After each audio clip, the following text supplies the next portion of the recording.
you wherever in the world you are.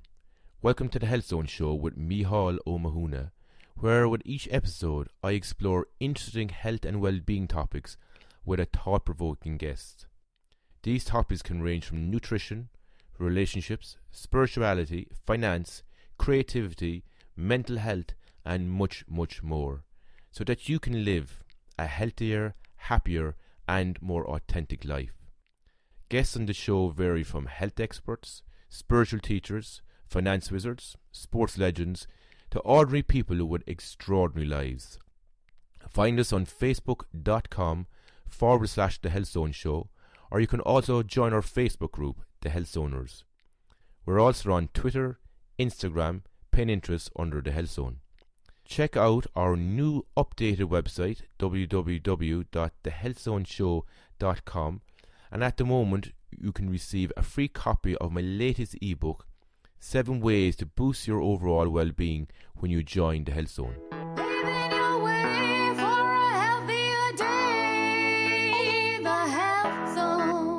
Today I'm talking with retired Irish psychiatrist, author, former chief psychiatrist of the Eastern Health Board and Professor Emeritus of Psychiatry at University College Dublin, Dr. Ivor Browne. Hello, Ivor. Good morning. Tell me, Ivor, why did you write the book Music and Madness? I wrote it to get all the shite out of my system. I didn't think anyone would ever want to read it. I didn't expect anyone, and now it's being read all over the country, which is extraordinary. But as I say, it was purely to get rid of a lot of stuff. That was my reason for trying to write it. What stuff was that? Just all the garbage of the past, you know. I mean, we make every possible mistake as we go through life. But the old spiritual guide, he was saying that in the end of all, everything that you do has some value ultimately in sort of teaching you. But still, looking back, I can see all the stupid things I did. And is there anyone that comes to mind when you're thinking about that? Any particular stupidity? So many. For years, I used to suffer with a lot of anxiety, and I remember, went through this stupid phase of being sort of in competition with others, and thank God all of that's gone now. I couldn't, the whole idea of sort of comparing yourself to other people or worrying about what people think. Thank God I say I feel completely free of that now. I couldn't care less what anyone thinks about me. And those ideas that are out there about Ivor Browne, they're all a projection. They're not me. I'm only an old stupid gobshite. but people have that, they invent ideas. I heard a while ago that they said that the root cause of all unhappiness is comparisons. Do you think that's true? I think, well, it's a big factor, I think, yeah. It's a terrible trap to be worrying about what people think of you. But I know that I'm free of it now, because a while ago there I heard a report back from someone that a psychiatrist, I don't even know his name, down in Cork, it was saying, Ivor Browne, they were asking about a second opinion. I was asked, Ivor Browne, sure everyone knows that fucker is nuts. And I got a great kick out of that. Because, as I say, I couldn't care less, you see. Which is a tremendous freedom, at last, to be free of that, of any worry about what people think. Because ultimately it's all an illusion, and the ideas people have about you are an illusion. Why do you think people worry so much about what other people think?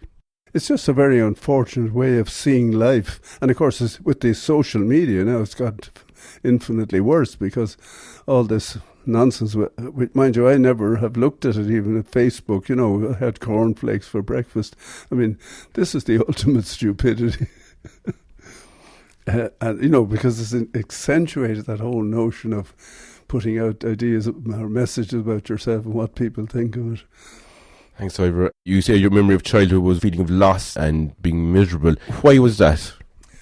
Well, it's a strange mixture, because the environment that my father created, really out of his own insecurities, he created a kind of little separate world that was described in that book, and it in many ways was idyllic. But you see, you always have your own personal life and take on that.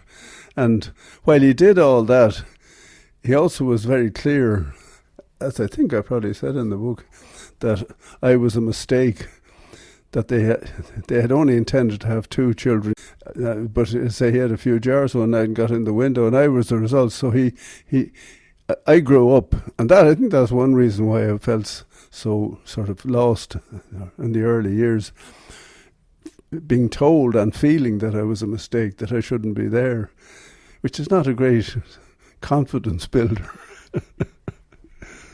And would you say that might have been one of the reasons that motivated you to do the work that you're doing? Yes, I think most people that I think go into some kind of mental health work are trying to solve some problem about themselves. Most people who take up psychiatry. The tragedy of psychiatry, though, is that of formal psychiatry, is that very few of them actually go on with that investigation to find out. You know, they get into a position of defence, of protecting themselves from, rather than really trying to understand, you know, what has motivated them to do what they're doing and what it's all about. And where do you think that defence is coming from, Ivor? It's coming from, they say, that people feel there's something wrong and that they have difficulties, and they hope by getting involved in some sort of related profession that they'll get to understand themselves better. But the trouble is that I think for most of psychiatry, formal psychiatry, it turns into a defensive manoeuvre to avoid looking at the pain and all the trauma that we need to deal with in life, you know. Because trauma is a very basic part of life. It's everywhere, and the only approach sort of is to try and work with that and understand it. The second of our spiritual guides in this form of meditation I do, Charity, that was his just nickname. He was saying that we only grow when we suffer, if we accept the suffering. If we suffer and we don't accept it, and we're saying this shouldn't be like this, I shouldn't have to suffer, you suffer all the more then, but it doesn't serve any purpose. Whereas if you accept the fact that life sends trials and tribulations, and accept that and you work with it to try and improve a bit, then I think it has a real value. But he always made that point that it's only going through these things that we actually grow and make some progress, spiritually anyway, and even in practical life. But it does depend on that crucial thing, as I say, of accepting it, not feeling, oh, this is unjust. You know, and all these stupid notions about God, why does he allow children to starve? And as if he was up there sitting responsible for it all. we create 90% of the problems that we face. And why are we turning around to blame him or whoever he is? Most times when people are going through an experience of suffering, their immediate response is actually to resist it and to judge it. And say this shouldn't be like this. I shouldn't have to suffer this. And that's really that's one of the most tragic positions to take up, because I say life is full of suffering, and that's the way in which we make progress, both in the practical material life and particularly in spiritual aspects, by going through these things and accepting them, and then achieving some growth in the process. But there's a great deal of deep misunderstanding about all that. And the whole notion, as I say, that in some way this God out there is responsible for our suffering. When, as I say, if you look at the planet, the mess that it's in, we have created virtually every bit of it. Other animals haven't messed it up in that way. And one of the tragedies is we don't show any respect really for other species who have every bit as much right to live and be a part of the planet as we have. I think that's one of the big changes, please God, that may come as we improve our level of consciousness, that we'd actually take a loving position in respect to all other creatures and accepting their right to be just as important as us. Do you think that consciousness is changing, Ivor? I do. I think that's one of the hopeful things. I think children are being born now. I don't know if you're familiar with this talk of indigo children, but that children are being born now which are already coming in with a much more developed consciousness and understanding. And I think that's where the hope lies, that as they grow, that they'll help to achieve, I think, by being more conscious of the reality of things, achieve a better approach to life. I don't know if you're familiar with the Indian philosophy of yugas. Oh, I am. I'm actually a yoga teacher myself. Well, there's supposed to be 4 of these, starting with a very simple, perhaps tribal kind of life, in harmony with nature, and then gradually, as they produce surplus and create wealth, going into more and more of a deteriorated state. And what's being said now is that we're in the yuga of Kali. Kali is a version of the great mother goddess. Now, I know in Eastern philosophy, of course, nothing is ever totally good or bad, but she has a pretty heavy reputation. She usually pictures standing on skulls, and we're said to be in that 4th stage of deterioration. I think that fits very well. I mean, this mad capitalist world that we're living in is completely insane. I don't know if you saw, there was an Oxfam report there some months ago before one of those big economic meetings where they said you could fit the 60 or so wealthiest people on a double-decker bus, and they have as much wealth as somewhere between 2.5 and 3 billion of the poor people in the world, and that the inequality is actually going further in that direction. So how can you possibly justify a world where a few people like that are satiated with every kind of luxury and greed, and then people are living on less than $1 a day, or whatever, barely surviving, which is the vast majority of the human population. So how anyone could think that this is a sane world amazes me. It reminds me of a quote by, you probably know him, by Krishnamurti. And he said, "It's no measure of health to be well adjusted to a profoundly sick society." Do you think that's true? I think it's absolutely. I quote it frequently. I think it's a very clear description. I've been very fascinated by it. I heard another lovely definition, which is a bit departure from that. A fellow in Canada whom I don't know, Edward Sorter, he came up with a lovely definition of present-day psychiatry that you probably talked to Terry Lynch a lot about, where he said that psychiatry is a barren, he's in Canada, barren tundra, where drugs that don't work are used to treat diseases that don't exist. I think that's a perfect society of the madness of psychiatry at the moment, under the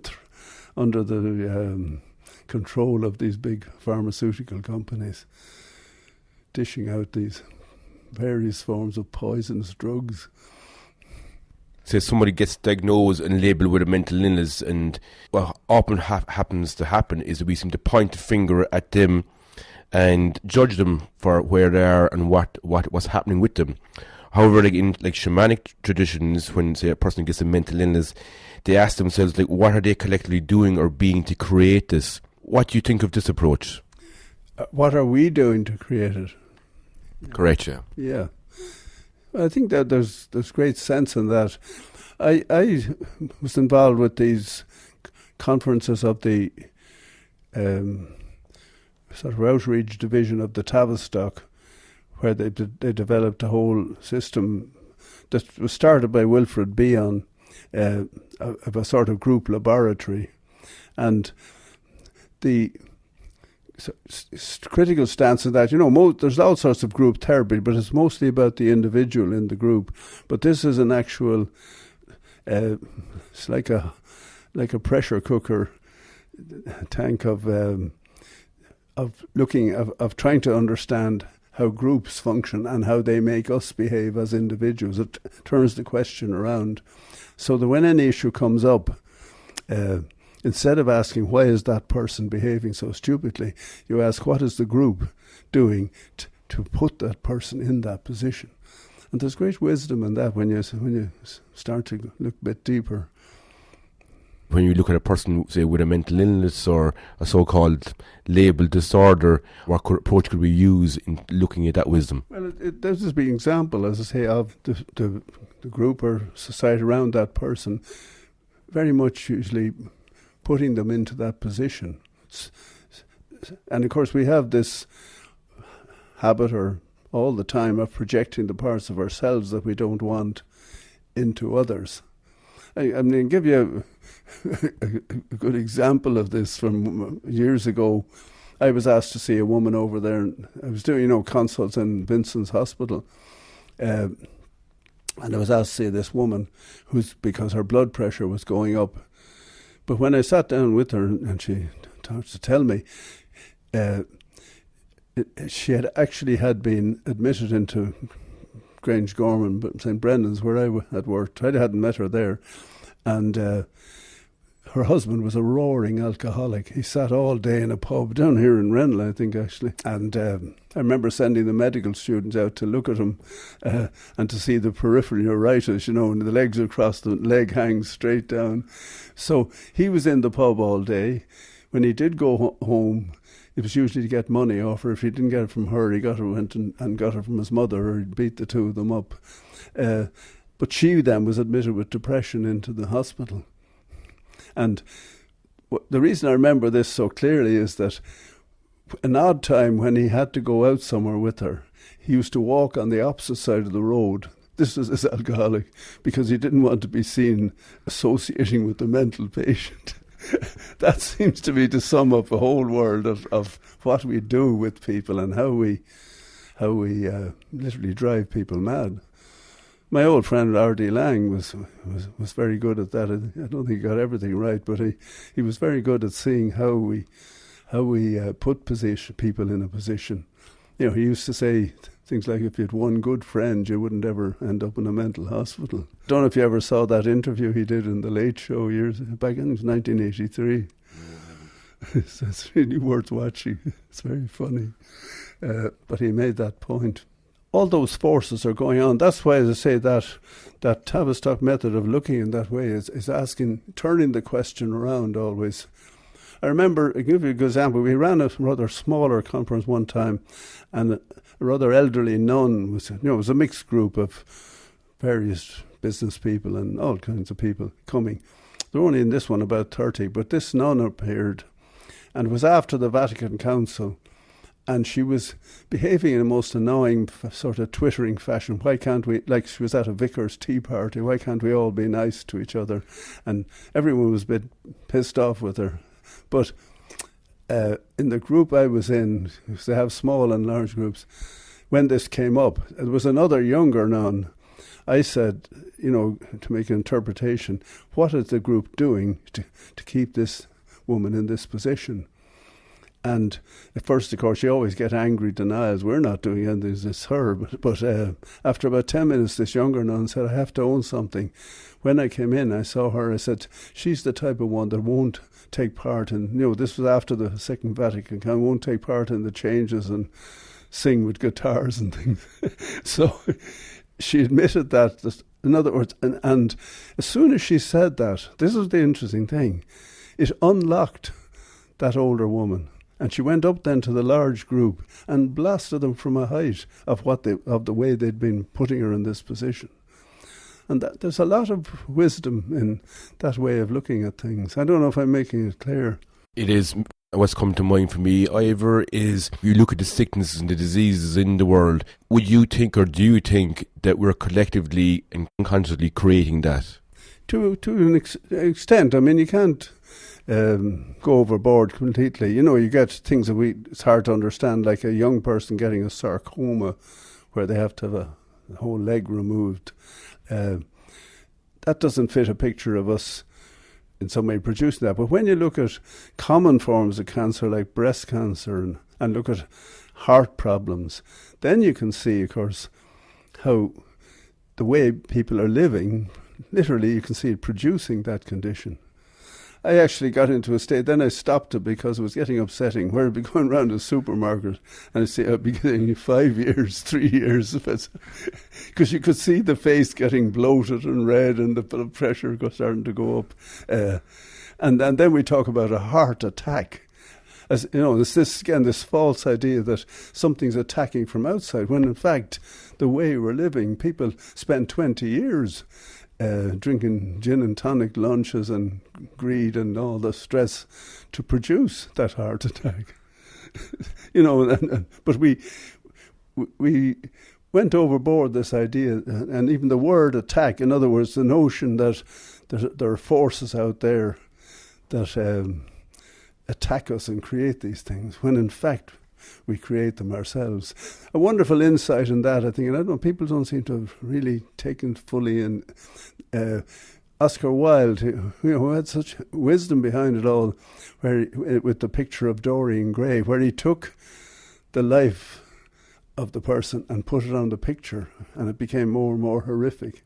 But in fact, if you take it back, people actually write that on themselves, and you can see it if you look. You can see them preparing for the heart attack or whatever, or the stroke. For a lot of people, even people listening into this now at the moment, believe that happiness is actually outside of them, and they believe that things outside of them is actually making them unhappy. What are your thoughts on this, Ivor? Well, it's another of these illusions. I think, first of all, this seeking for happiness is the sure way not to be happy. If you're striving to be happy and therefore very unhappy because you're not happy, it's a recipe, as I say, for unhappiness. But if you're just accepting life and doing the best you can, then usually will be fairly happy. That's where some of these simple tribal people, the few that are left, like in the Amazon basin or Peru or in some parts of Africa, they seem to be the only contented human beings that and you know, that are actually reasonably happy, but they're living a very simple life in harmony with nature. So, whereas we've lost the plot. I mean, this period, I think, is the first time there are more people now living on concrete in cities than in relation to the land, which is rather frightening, you know, when you think of what a sterile world it is, where there is no real contact with nature. And Ivor, what does happiness mean for you? I don't use the word happiness. You know, I think you try to do the best you can, and I think you can be reasonably contented if you behave reasonably well. But of course, we fall down all the time, and we then, of course, create, you know, by getting involved in jealousies and whatever, all the human frailties that we get involved in. So, and I don't think the whole notion of happiness out there, something that you have to seek, makes any sense. I think perhaps a more sensible view would be to do the best you can and try and create whatever bit of love you can. The one unmentionable 4-letter word nowadays is love. I mean, one thing that I find very sad, a whole younger generation now live in the social media. I go walking up the Dodder there, you know, and people over 40 will say hello to you. The younger ones coming have these yolks out of their ears everywhere you look, and they're talking away. You can't even tell who's psychotic anymore because they're all talking to themselves. And they completely fail to relate to a person just passing them. Do you not think that's very sad? You know, Richard Carney, Cork man, philosopher, he wrote a lovely paper there. It was in the New York Times, and I think they republished it in the Irish Times, he said, people don't touch anymore. And I think there's great wisdom in that. We're afraid to touch, or as Ronnie Lang said on that, remember that television program, because I have a CD or a DVD of it. He said, people are going around the world afraid of other people. That's our greatest fear. 500 years ago, you had a walled city and you were afraid of the wildness outside and of boars and wolves and things, which usually weren't particularly dangerous. But now we're afraid of other human beings, which is, again, a very sad commentary. I think, nothing is all bad, and I think there's a lot of good, and people can get very good use from the social media. Like my son now has a website for publicising his uilleann piping, and all that's useful. But this preoccupation with living in that world and denying direct relationship, I think is another aspect of the deterioration that Krishnamurti, as you quoted. Because I heard a while back, I read in a book, said that one of the root causes of mental health or even mental illness is because of lack of love of oneself. Yeah, I don't think you can love other people if you can't generate some love for yourself. But of course it brings up the question, what is the self? What is the true self? If you're just loving a greedy ego that's trying to grab as much as possible, that isn't very lovable.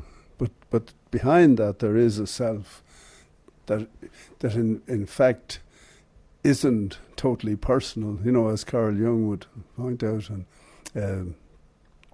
and because that self is given to us, we don't own it, and I think that's what the love of the self should be in relation to that. But the notion of an ego that's striving to grab more and more and only sees progress in terms of competition, and that you only can prove by knocking someone else down, that's a false science that unfortunately wasn't so much Charles Darwin, but his followers generated that. The notion that evolution is primarily about competition, about survival of the fittest. It's actually a false understanding of evolution. Jean-Baptiste Lamarck, who preceded Darwin and was the real founder of the notion of evolving species, he was an old man when Darwin published The Origin of Species, but his view was that evolution happens mainly by cooperation and of species helping one another.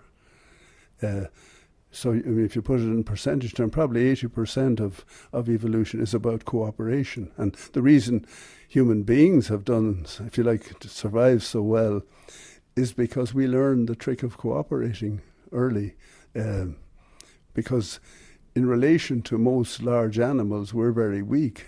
But by combining, we were able to manage to survive, So, but the reason that Lamarck has been written out is because he saw purpose in this. He saw that evolution happens as part of striving. The simple thing sort of would be the giraffe with getting a longer neck by trying to reach up. But you see, formal science can't tolerate any idea of purpose. This is one of the belief systems underlying it. There can't be any purpose. Everything has to happen by chance. Now he was saying the opposite, but that's offensive to the orthodox scientist. But I think that position that everything is just chance is not a useful or correct position. So for me, Lamarck talked a lot more sense, even than Darwin. But Darwin himself actually accepted most of what Lamarck proposed, and he said himself he couldn't see how the eye could develop except as part of some, that half an eye isn't much use. So he accepted Lamarck's position fairly fully, but the followers, of course, the neo-Darwinians, coming down to that clown Richard, what's his name, Dawkins, they can't tolerate any idea that there could be purpose in anything. But the misunderstanding there is that this is not science. This is a belief system underlying what a lot of scientists believe.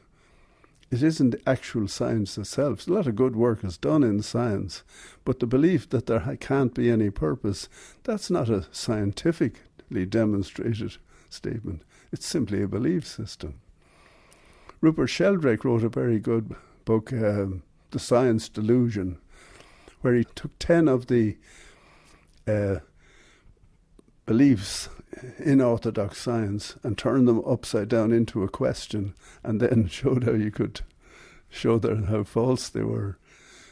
So you have to make a distinction, in other words, between valid scientific work, experimenting and slowly working things out, and the belief system underlying that, which to say doesn't allow any purpose. But you were mentioning, is there a change coming? I think some of the young people before now will, and those who come onto a higher level of consciousness will see a way through that. And it's interesting. I mean, people often accuse me of being very pessimistic, but actually, if you look, there are a lot of young people now saying that I don't want to be part of this greed system and capitalism, and they're going out and starting little farms. In Denmark, there are something like 100 small horticultural farms. They're all over Europe. There are a few starting to develop here, eco-villages. These are people, and there are places like California where you have physicists who say, I'm going to grow vegetables. That was a thin stream in the 60s with the hippie movement. And they kind of, by setting up these communes and closing the boundary, they died. But since then, a lot of young people now are using the social media, for example, in a sensible way and in communication with each other, and at the same time taking a very different view of starting to harmonize with nature and grow things and have respect for other species. Thanks, Ivor. And I know you just mentioned about purpose. What do you think is the purpose of life? That's a heavy question. I think myself, again, I suppose because of the meditation I've been doing, or trying to do, that ultimately the purpose of life is to reach whatever the source is. It's like a vast circulation that we're very slowly beginning to move back towards that source that we came out of originally. So that the goal of life, or the real meaning, would be trying to move in that direction, which is very much heart-centered. So that it's very much to do with opening the heart. This is another thing that's been changing in recent times. There's been a great deal of study of the brain, and with the imaging that we can now look inside the brain, although it's still at an early stage, and there's a lot of confusion as to exactly what's happening in different parts of the brain. Nevertheless, it's an area of active study now, and they're learning rapidly. But there's still very little understanding of what the heart is. But in the last 30 years or so, quietly, the real scientific work happens out on the periphery. There are maverick scientists who are looking at the heart, and the evidence they're coming up with is that the heart is actually much more a real centre, because it starts in the embryo before anything else, very early, before the brain hasn't started at all, and it never stops from the moment it starts beating. until you die. I think I was saying that actually in one talk, but a fellow corrected me, said that when you sneeze, apparently it stops for a millisecond. But other than that, I mean, it actually goes on from when it appears early in the embryo. I think within for the first 20 weeks, before that, until the day you die. So, what's beginning to come out now, and I think this will be the next big scientific breakthrough, is that the heart actually is very much a powerful centre. It's a lot more than a pump. It has its own mini brain, if you like. It has something like between 10,000 or 40,000 neurons, and that the heart actually sends more messages to the brain than the reverse, but they work as twin together. And but the heart, you see, is through the pumping the blood, is in touch with every atom of us, right? Every cell, and including every cell in the brain. So it's extraordinarily central in that sense. The other thing is that electromagnetically, it's far more powerful than the brain. You can measure the heart outside the body altogether, or you can measure it around the body, with ECGs and so on. The brain, you have to put the electrodes right on the head, and it's much more difficult to get close to it.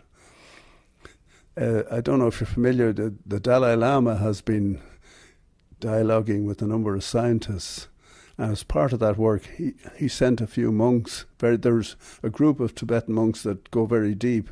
He sent 2 or 3 of those over to a fellow called Richard Davison in Wisconsin, and he was fitting them out with he had these advanced EEGs and fMRI scans, and they started laughing, and they thought he thought they were laughing at the funny gear he was putting on. But when they asked them, they said, no, this is where it starts in the heart.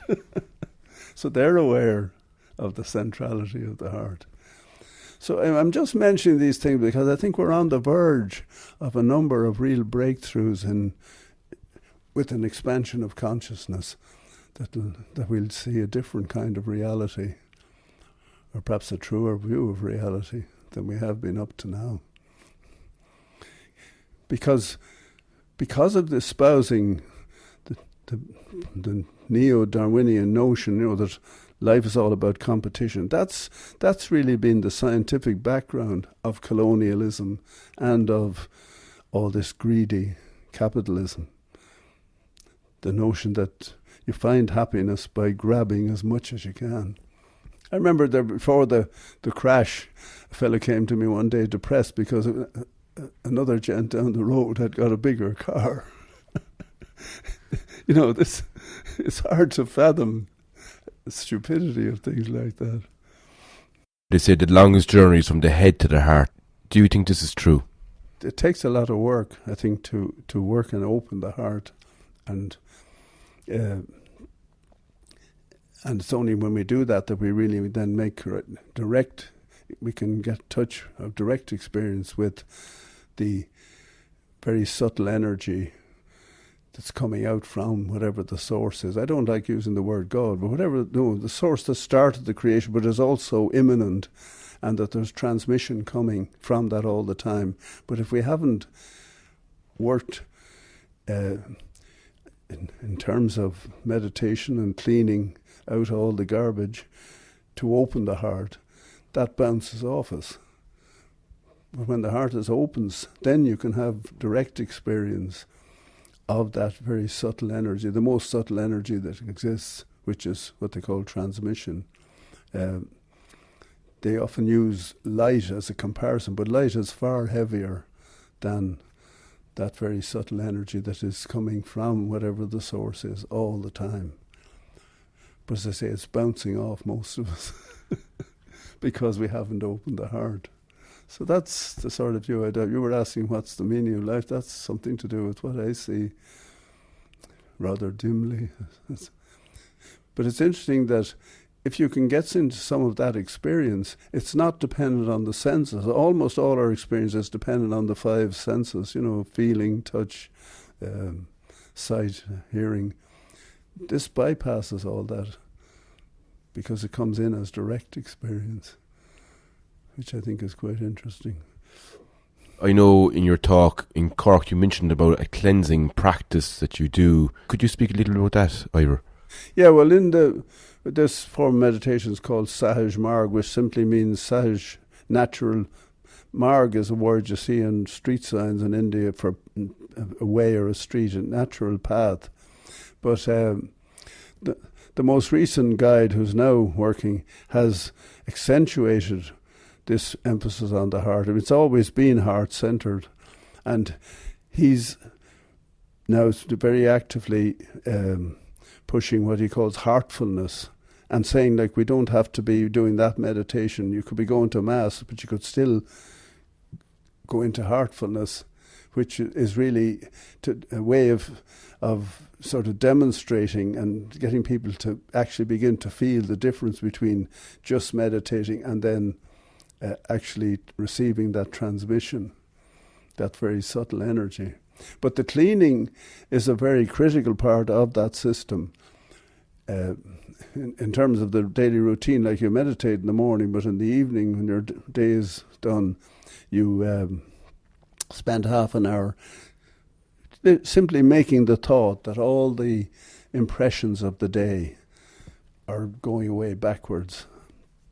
As the original old fellow said, like smoke or vapour. And doing that every day, and some forms of deeper cleaning, that is what gradually will allow the heart to open. You see that in that system, and in Buddhism generally, there isn't a concept of sin. There's simply a concept of that everything that happens with us tends to leave an impression. So a very positive experience, like looking at a beautiful painting or hearing a beautiful piece of music, can leave an impression just as much as some nasty things that we do. And the idea of the cleaning is to keep cleaning away those impressions, which then allows the heart to open. It's like as if it's surrounded. As you take in impressions, it gets harder and harder and becomes like a cocoon. And that's what keeps it closed up. Ivor, if there's someone listening in now today and they're very much in their head and their heart is very closed, would you have any thoughts or suggestions for them? Well, I think they could think about our language and what the old people were aware of. You don't say broken brain, you say broken hearted, sweetheart, a man after me. I remember when they started doing transplants, somebody said the phrase a man after my own heart could have a rather sinister meaning. But but all the language of poetry and of the old people, it's all heart-centered. As if there was a very real awareness that the heart is the real centre.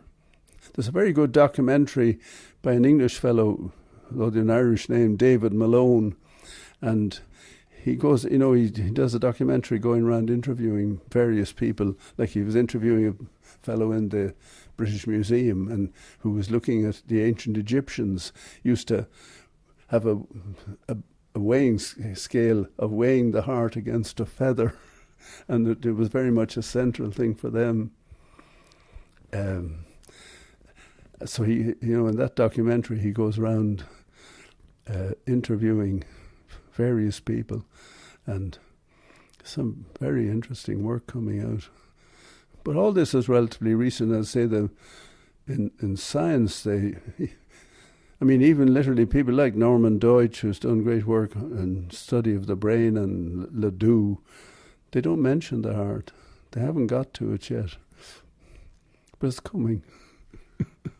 One thing I was really interested in when I was reading your book, you said that there's proportionally less mental hospital beds per head of population in India in comparison to the West. That's from the past. When I was out in the Harvard School of Public Health, there was a Sikh psychiatrist. This is back in 1960. So it was really a comment at that time.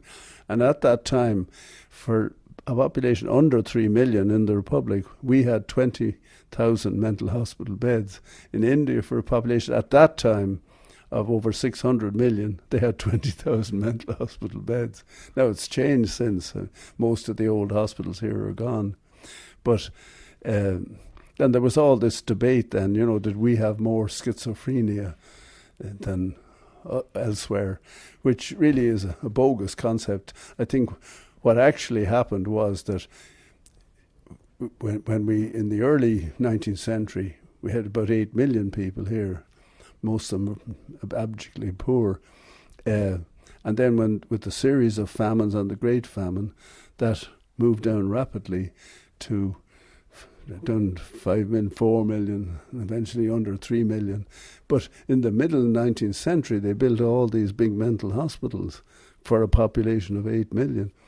So when you have a big institution with beds, it'll suck people in. If you're out in the bog in the rain, it's easier to go and get 3 meals a day in a mental hospital.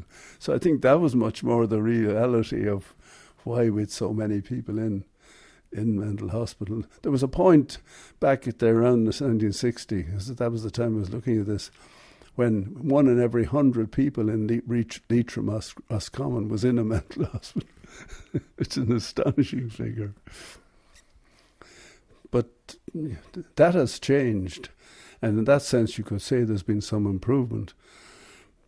Actually, the improvement is largely illusory too, because the old habits that were in the hospital moved out into a thing I was very associated with, trying to create community psychiatry. They came out and did the same things outside as they were doing inside, which of course isn't any real change. I didn't realise that for a long time. In regards to people working in that area, mental health and psychiatry and all that, Ivor, how important do you think it is for them to be conscious and heart-centred in their approach? I would think it absolutely essential if they're to do any deeper work. But see, there's another great misunderstanding there. Because psychiatry has emerged out of medicine, and because in medicine the ethos is the notion of treatment, that you do something to bring about change. Now, it works reasonably well in aspects of surgery, and some of the things they've developed surgically sound almost miraculous, like taking putting a little silver or whatever the metal is coil in and tracking it right up into the head and moving it into a cerebral aneurysm and blocking it off. Some of these things are amazing. So in medicine and surgery, it works fairly well, but below that level, there's still a misunderstanding, because you can carry out, say, a heart-lung transplant, but unless the natural healing strength or force in the person starts to work then to get themselves back together, you'll stay sick and die, and they do. Some. So in other words, even where there's a major interference is not quite the right word, but a major input of surgery, say like a heart-lung transplant, ultimately below that, the person has to take over and bring up their natural healing power, or it's not going to work. And as I say, they'll stay sick and die, and they do. So that's the picture even in medicine. But as you move across into psychiatry coming out of medicine, all of those kinds of sophisticated manoeuvres that surgeons and radiologists undertake don't exist. So you're simply back left with the human being. And most of the problems that funny, they talk about mental health problems nowadays. When they mean mental illness, you think somehow by changing the name it makes it a different reality, which is another absurdity. But so if you look at the language, you find in medicine we have antibiotics. In psychiatry, we have antidepressants. They've taken literally the language, anti-inflammatories, antipsychotics. So they've taken all this thinking across where it simply doesn't apply. And what I was trying to get around to saying is that the only real change that can happen now in the sphere of what we call mental health is the change a person brings about in themselves by working on themselves. So the role of the psychiatrist, if they were doing it, or the therapist, is to support that.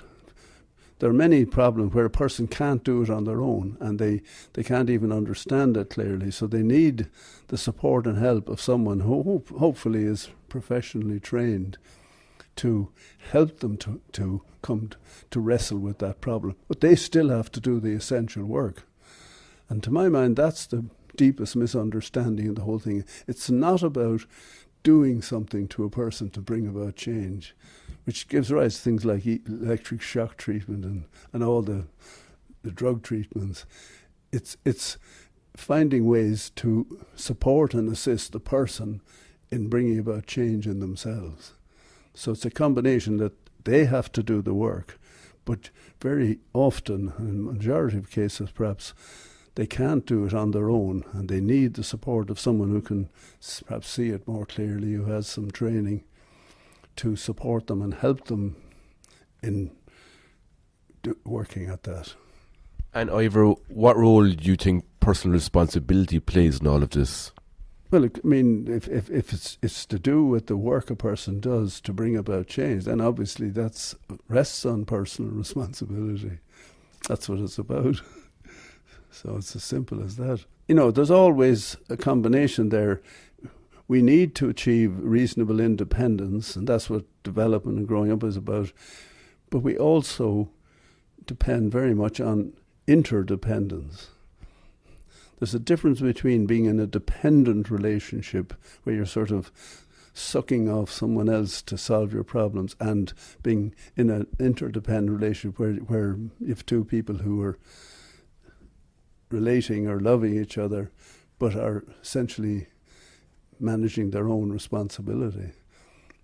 And that's, I suppose, the nearest you can get to what we call mental health. Do you think, Ivor, that psychiatry has failed society, or society has failed to take responsibility for itself? I think very largely so, because of that incorrect notion that somebody else can bring about change in you.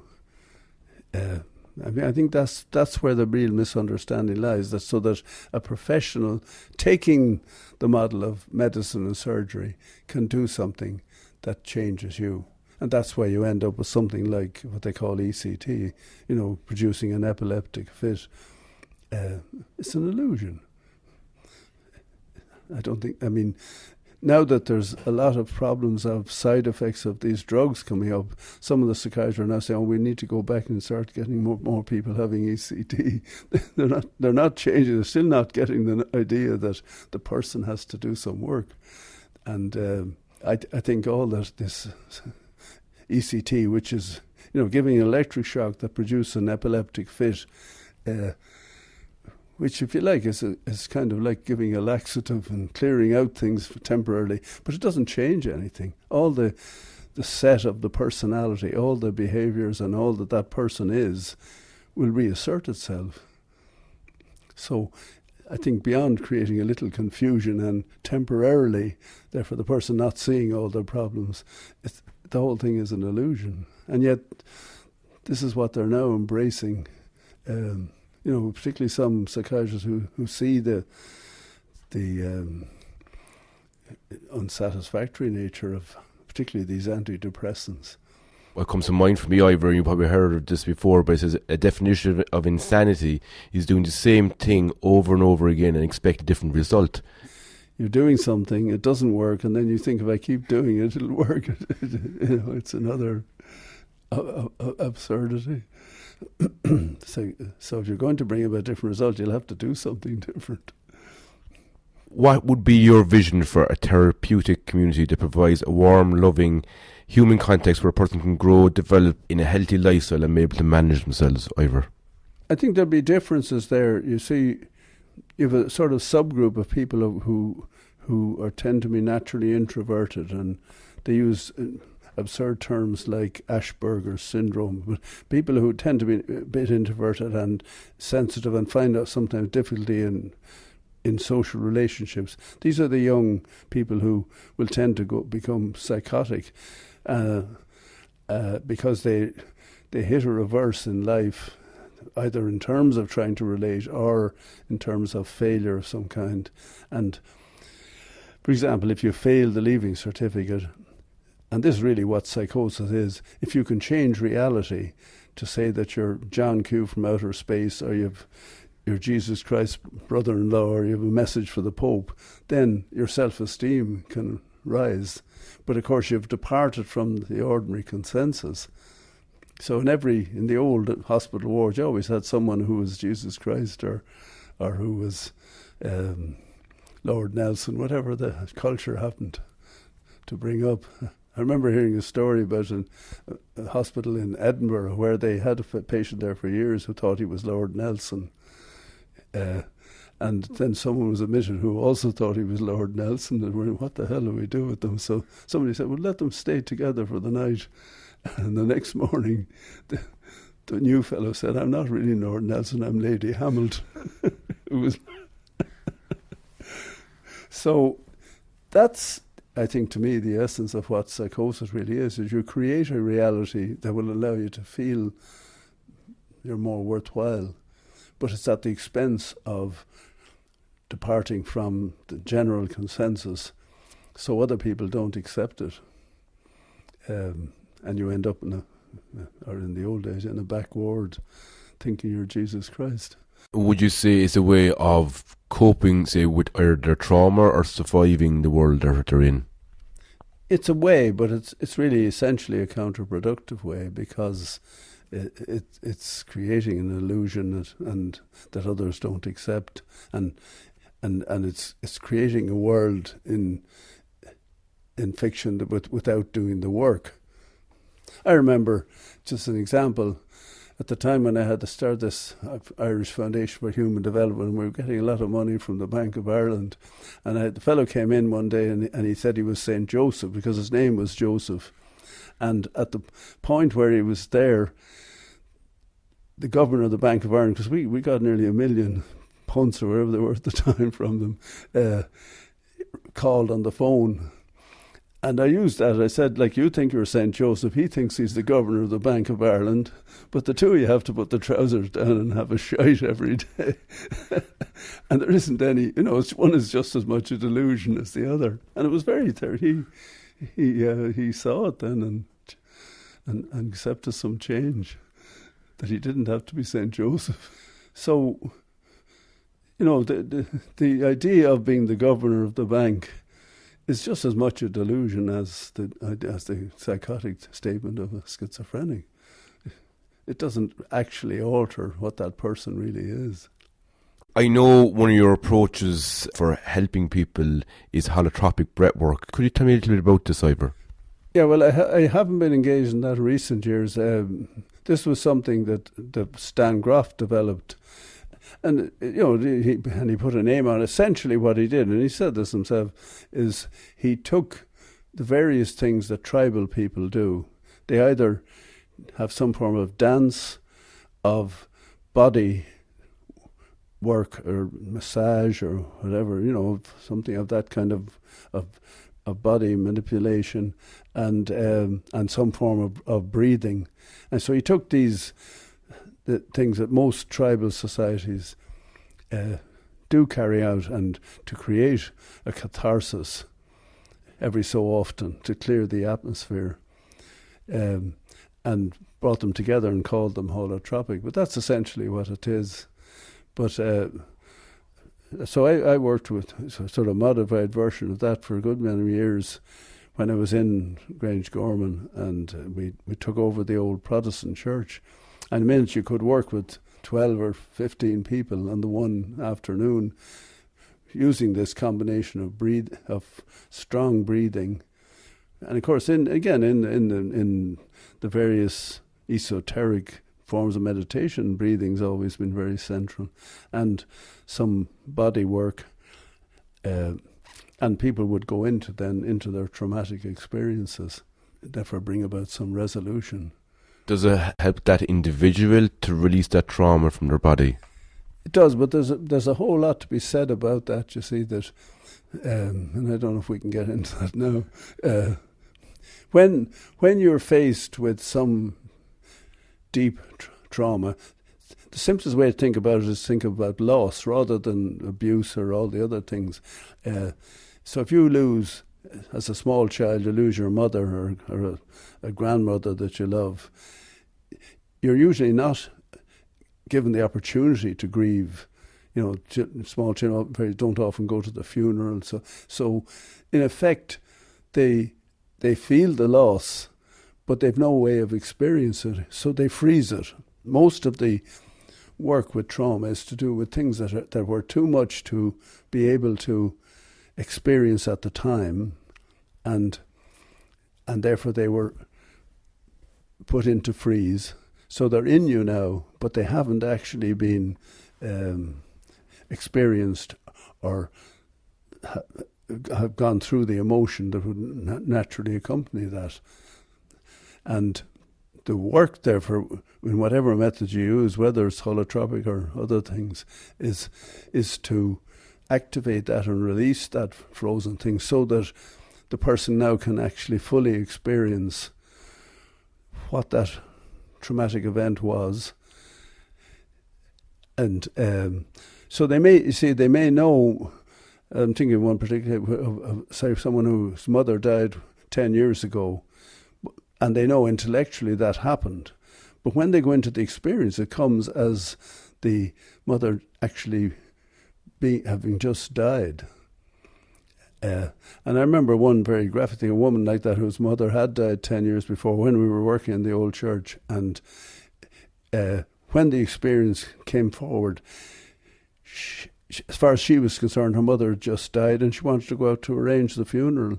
And she was now crying for the first time, because weeping and crying is one of the main avenues through which we actually heal, whatever way you arrive at that.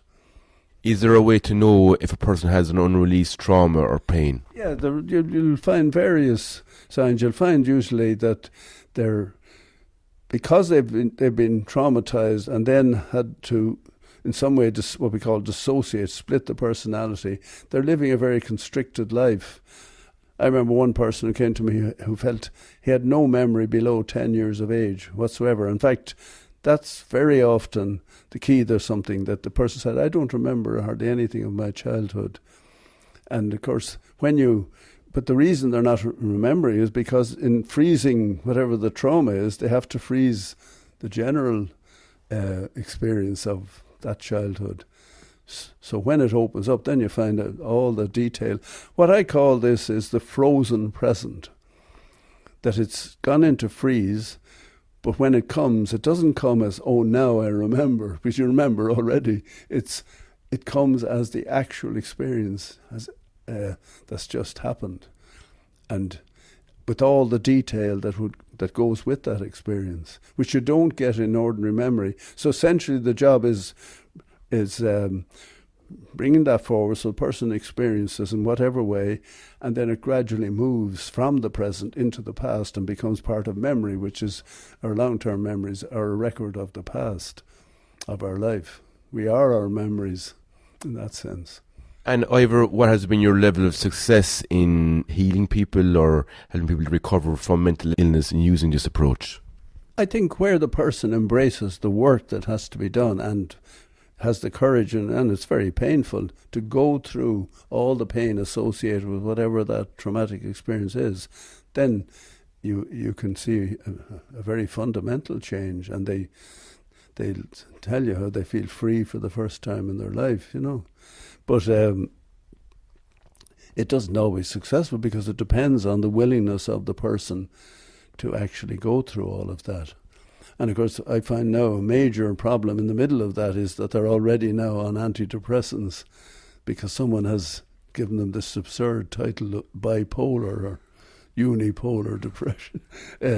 And they've been put on an antidepressant, which of course gets in the way then of doing the work, which makes it much more difficult than need be. When someone comes to me and I Trish, who looks after me there, fills out a sheet and I see no medication, I give a great sigh of relief, because you've a big job to gradually wean them off these things so that you can start to do some work with them, or that they can do some work. So far from helping, they make the whole work so much more difficult. How come they make it work so difficult? Is it because they desensitize the person, or what? If you take the position that of the frozen present, that they've frozen some traumatic experience which is affecting them their whole life, and using a lot of their energy to keep that in cold storage, to add a drug in further reinforces that and further damps it down. So far from helping, it actually makes it more difficult to get to the point of being able to do some work of bringing that forward and activating it. The realities at the moment, Ivor, mental illness, autism, cancer and many other diseases and disorders are reaching epidemic levels. Why do you think this has been happening? No, that's quite a complex question. There are a number of reasons, but the essential one is that we have to die. This is something people would like to think it doesn't exist. We all have to die. So if you eliminate or lessen a lot of the things, I mean, if you go into an old graveyard, you'll find a lot of children dying of infectious diseases. As we've had some success with combating those, people are coming through more, but eventually they do have to die. So if you don't go down with things like TB, like I had, or pneumonia, or all these infectious illnesses, then you come up against the internal deterioration of the body, with where you lose control of managing your cells, and then they start growing and doing their own thing, and then you end up with something like lung cancer. So it has to happen one way or the other, because I say we have to die. I don't know why I'm taking so long to achieve that. I think I should have been gone a long time ago, but there must be some big major defect that I've been kept here. You must be doing something right in there. Or doing something wrong, I think.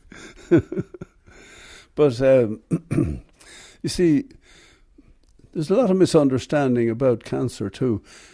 Because of this language, it's like a heart attack, of cancer is some sort of evil thing that's attacking us from the outside.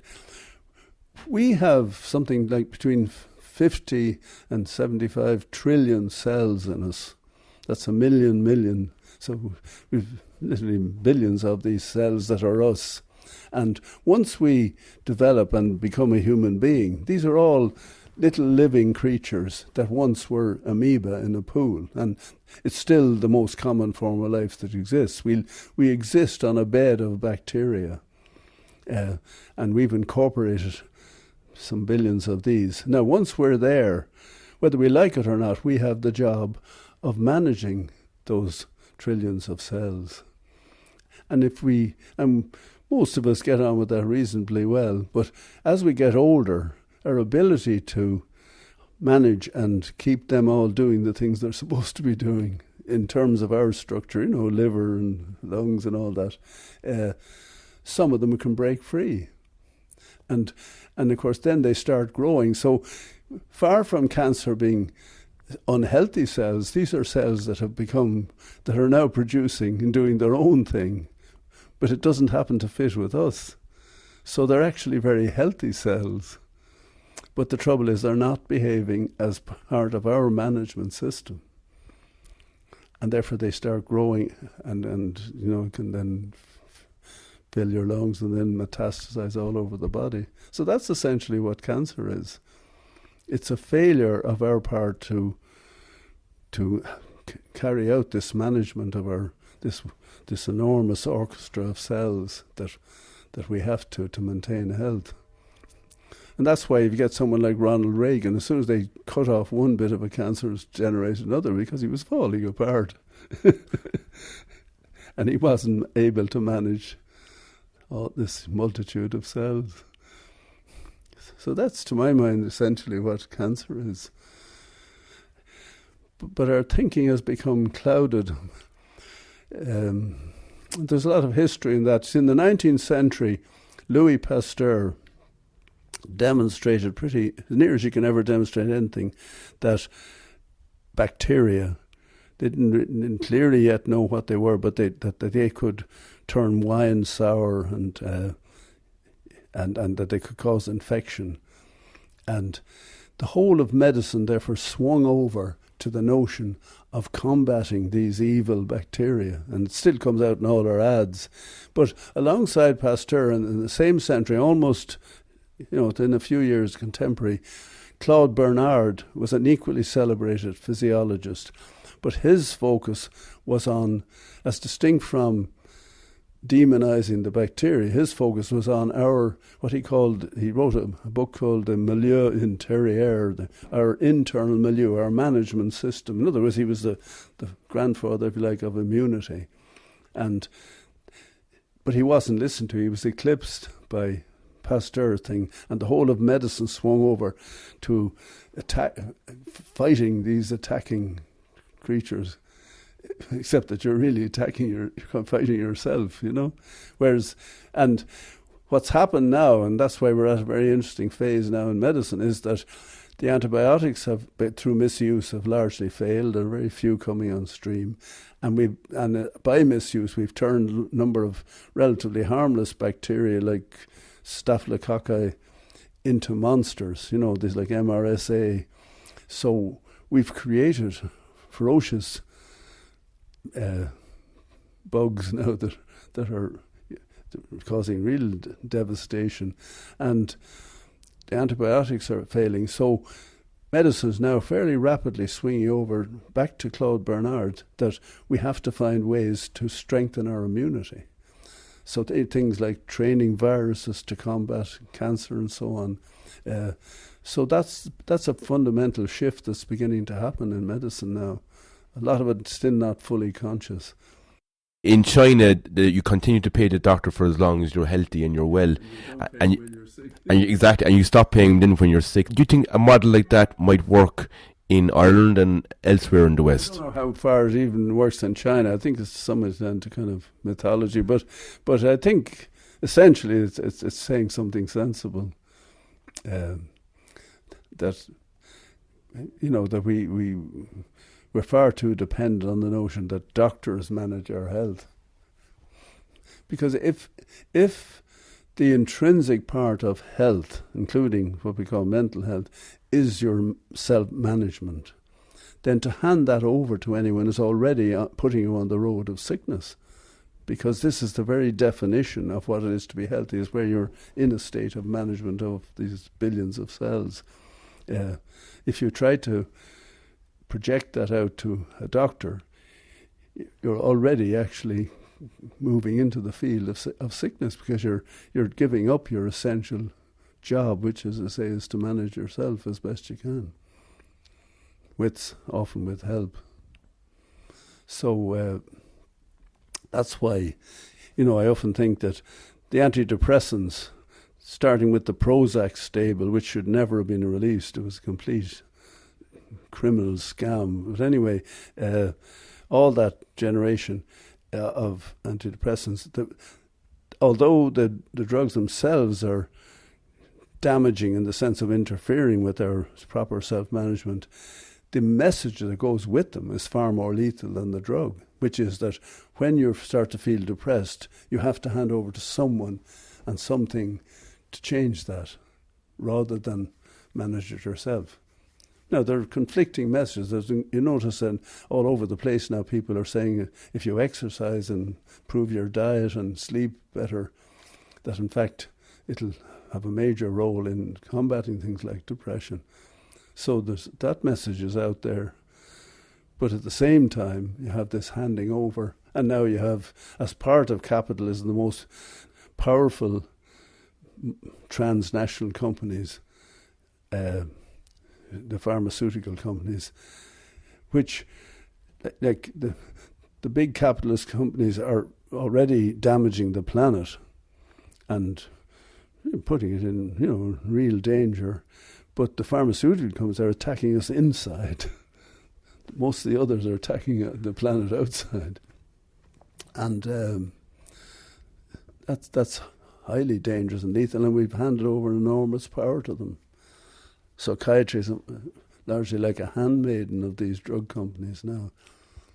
And Ivor, what do you think needs to happen for us to take that power back? I think literally what you say, to take the power back and not hand it over to them anymore. But I mean, it's easy to say that. There's an enormously powerful caucus there. And all the time, this tendency in us not to face our responsibility, but to hand it over. So, if you're depressed, it's much easier to think, I'll go to the doctor. And of course that message, I remember I've heard it on both television and radio, saying whenever you feel depressed now, you must go to your doctor and get your treatment. I mean, that's a lethal message.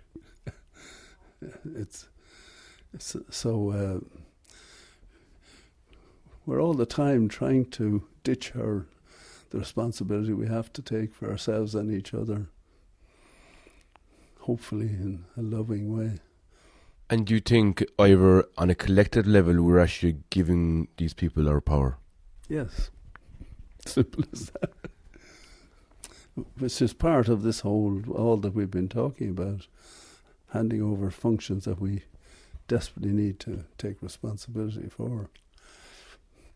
But it's now materialized into these huge, powerful companies.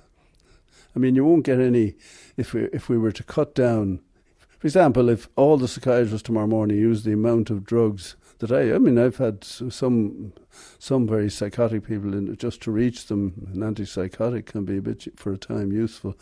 But if they all use the same amount of drugs, say, as I would, Enda Kenny is not going to be very pleased. And a hell of a lot of people in these big companies like Pfizer down in Cork and wherever are going to lose their jobs. So that's not going to be very popular. It's a whole revolving system, interlocking. But again, this whole thing of jobs is itself an illusion. I mean, a given society produces so much wealth, and in terms of producing food and whatever. Why do we talk about having to have jobs to do it? Why can't we just share whatever's there out among everyone? Which I suppose you say is an extreme form of what communism is supposed to be. But I mean, there's a basic logic there. Instead of that, we're creating this system that the only way you can distribute wealth is through a job.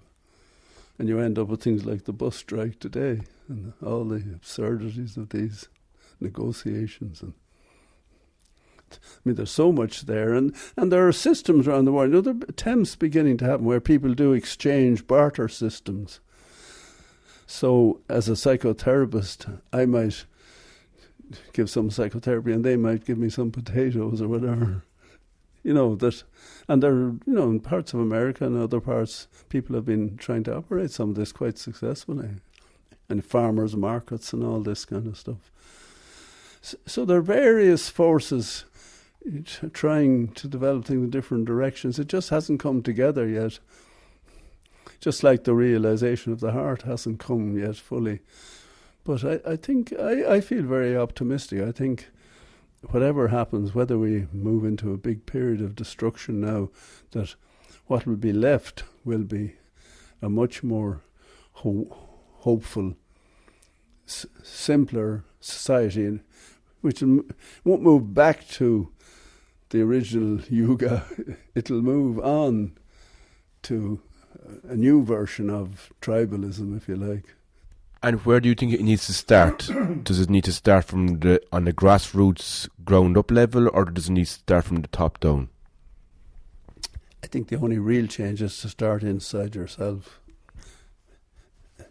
And no other real change can happen till the person and each person works on themselves. And then the community can begin to... It's a sort of chicken and egg or catch-22 thing, but you can't... And I mean, I really tried with that foundation. We went into Ballyfermot and up to Derry, trying to help the people to create a self-running community. But once you try that, you come up pretty quickly against the control systems.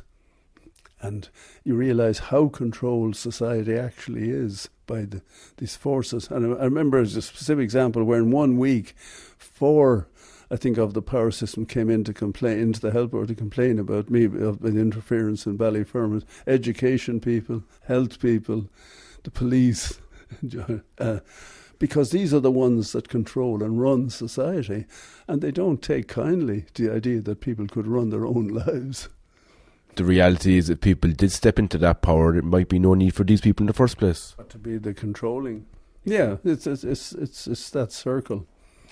And I think, if there is hope, like it'll be movement towards the creation of actual community where people run their own smaller communities. By definition, they have to be smaller if we're going to have personal relationships. I was in that second book of papers, I had a short one about asking the question, what are our actual human needs? And I think, first of all, we need certain physical, like we need shelter, food, and temperature, heat, physical things like that. Secondly, we need to relate to each other in a loving way and on an equal basis. So men and women being equal, children being respected. And so there was all the age groups would need to be represented in something that would be genuine community. And then ultimately a relation to something to do with spirituality, with the source. I'm just summarizing it up a bit. But I mean, there are, if you like, five or six actual things that we need. With the help of the whole capitalist system, we have hundreds of wants, even thousands. So you have all kinds of things that are going to be in a dire state if you don't put them in the toilet to kill bacteria, which we actually need in the first place. You said recently we're not living in a healthy society. We're living in a society that's systematically driving people mad. It's a society that needs to be fixed. Like, what 3 things as a society would you see as the most important things to tackle, both globally and in Ireland? I think central thing would be to trying to create a system which would allow human beings to reasonably manage themselves. But it's a catch-22 because you can't create the system unless people are doing that already. But I mean, one example I think you have to think of, that the word community is horribly abused now. You hear people talking about the golfing community, the scientific community. These are not communities, they're functions. Community means all those needs and the people living together in one place where they relate on a personal level, which isn't always pleasant. I mean, this is a kind of necessary evil, if you like. I don't think I'd particularly like living in some kind of community or commune because you have all the human, all the things that happen or did happen in a village. But I mean, the fact is, whether we like it or not, that's the only reality that could work and that we need to work with. But it's not all pleasant. It's because you have all the human things that come out then, the jealousies and what the neighbours think and all of this stuff, the valley of the squinting windows. But, that's what we have to work with. And I think if we worked on ourselves as individuals and in community, then something could be created that would work better. But it wouldn't be all sweetness and light, because we have to deal with all what Jung called the shadow, with all the negative aspects. I wrote another paper about that evil really only comes into being when we project out the unwanted parts of ourselves. If we keep them in and manage them, then you don't get evil. You just sort of work with it, the frailties. But when you project them out, I mean, the most obvious example is what Hitler projected onto the Jews and some Catholics. And of course, in thinking that he was creating the ideal society, the actual horror grew up within that society in the attempt to project out what what they didn't want. I mean, Hitler wasn't setting out to create a bad society. He was setting out to create a beautiful Aryan society. But of course, it doesn't work because you literally can't do it that way. You can't get rid of all the negative. You have to manage it. And if you don't manage it at the individual level, it expands out onto the next level, and then you get into society. And if you don't manage it there, then it affects the whole planet. And you see this sort of things that's happening in Syria and whatever, Goes back to emotional intelligence. Would that be right? What do you mean by that? Emotional intelligence is about taking personal responsibility for your emotions, that you're not projecting outside. That's the essential of it, that you manage, if you like, the shadow, as Jung calls it, the negative within yourself. And then if you don't project it out, then, and others are doing the same, then the whole system becomes more manageable. But the attempt to get rid of it then creates horrors like Syria at the moment. But you see, if you look at how did Syria start? It started with, first of all, with the Twin Towers, and then Bush deciding to go into Iraq, which had nothing whatever to do with it. And from that stupidity then created this awful mess we have now, which is another aspect of the horrors of colonialism. There is a famous quote by Nelson Mandela from the book A Return to Love by Marion Williamson, which says, "Our deepest fear is not that we are inadequate. Our deepest fear is that we are powerful beyond measure. It is our light, not our darkness, that most frightens us. We ask ourselves, who am I to be brilliant, gorgeous, talented, fabulous? Actually, who are we not to be? You are a child of God. Your playing small does not serve the world. There is nothing enlightened about shrinking so that other people don't feel insecure around you. We are all meant to shine as children do. We were born to make manifest the glory of God that is within us. It's not just in some of us, it's in every one. And as we let our light shine, we unconsciously give other people permission to do the same. As we are liberated from our own fear, our presence automatically liberates others. How do you think we can liberate ourselves from fear and allow our own light to shine through?" It seems to be saying there, like, we're really terrified of our own power, but it's only terrifying if we don't get down to the humble job of taking responsibility for it.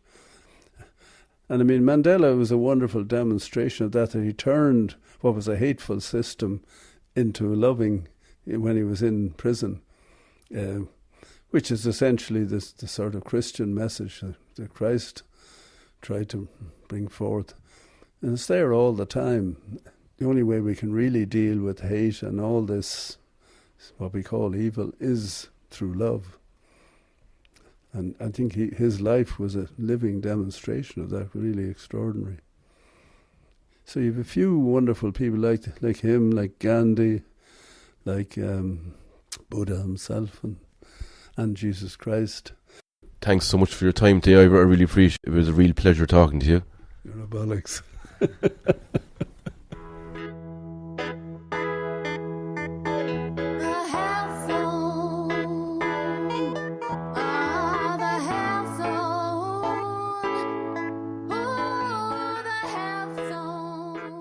Thanks for listening to another inspiring and thought-provoking show of The Health Zone.